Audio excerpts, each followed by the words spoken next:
Do you know why so many older people suddenly look younger, feel lighter, and sleep better right after they start stepping back from certain people in their lives? It sounds harsh, doesn't it? After all, we've been told our whole lives to be kind, to be generous, to always be there for family, friends, and neighbors. But here's what no one told you about life after 70. Your peace is no longer a luxury. It's not optional. It's your treasure, the very thing your health, your sleep, and your spirit depend on. And if you've ever wondered why you feel tired after spending time with certain people, even when you didn't do anything physical, today, you'll understand why.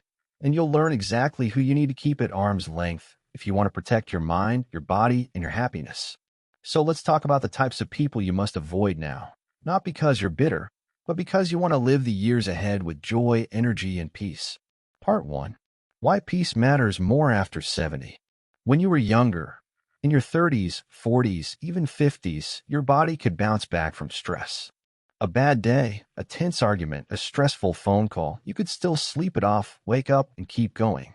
But after 70, your body and mind don't recover from stress the same way.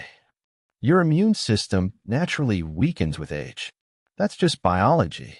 But constant emotional stress? That's like pouring acid on the walls of your health. I want you to picture this. You're sitting in your chair, feeling calm. Your shoulders are relaxed. Your breathing is slow and steady. Your heart rate is normal. Then the phone rings. It's someone who always complains, or criticizes, or brings up the same old drama. You hang up 20 minutes later, and you feel tense. Your shoulders are tight. Your stomach feels uneasy. That night, you toss and turn. That's not just in your head. That's stress hormones flooding your body, hormones that raise your blood pressure, wear down your heart, and weaken your immune system.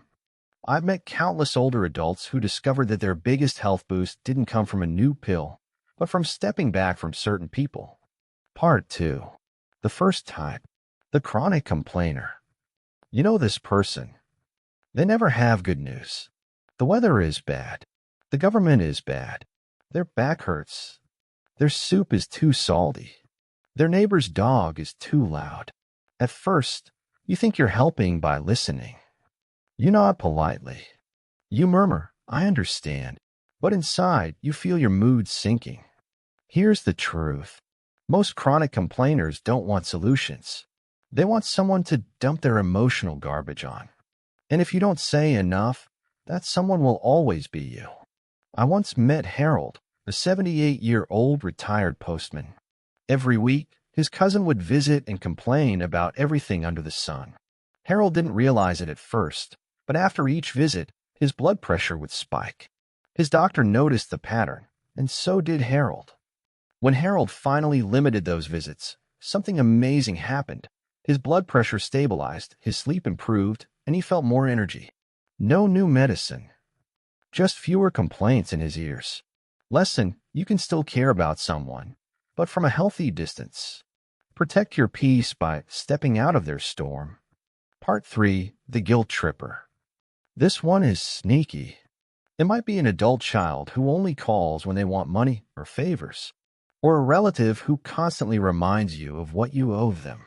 Guilt is a powerful chain, and older adults often fall for it because they're afraid of being seen as selfish. But hear me clearly. If someone only values you for what you can give them, that's not love. That's convenience.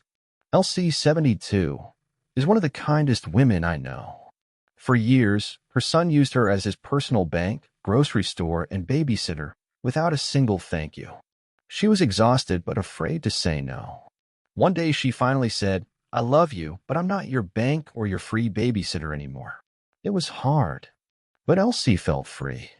She started joining activities at her senior center, made new friends, and realized she could still be a loving mother without being a doormat.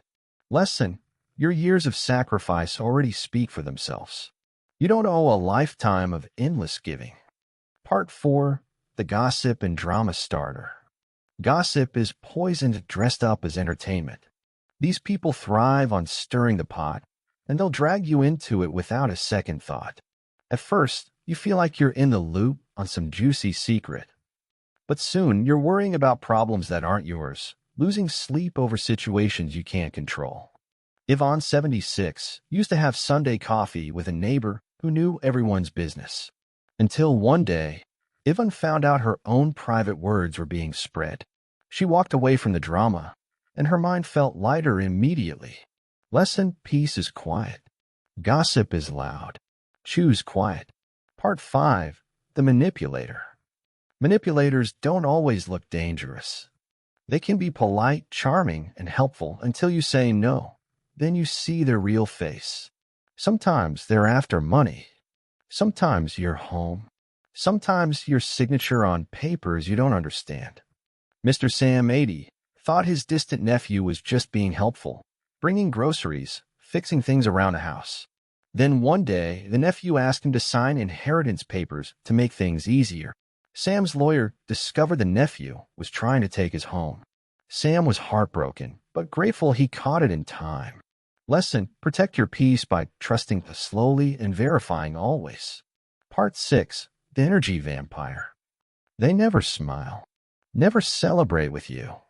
Every conversation leaves you drained. Sometimes they're relatives.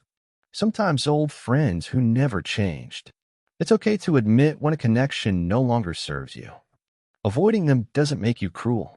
It keeps you alive. Part 7. But won't I be lonely? This is the fear that keeps so many trapped.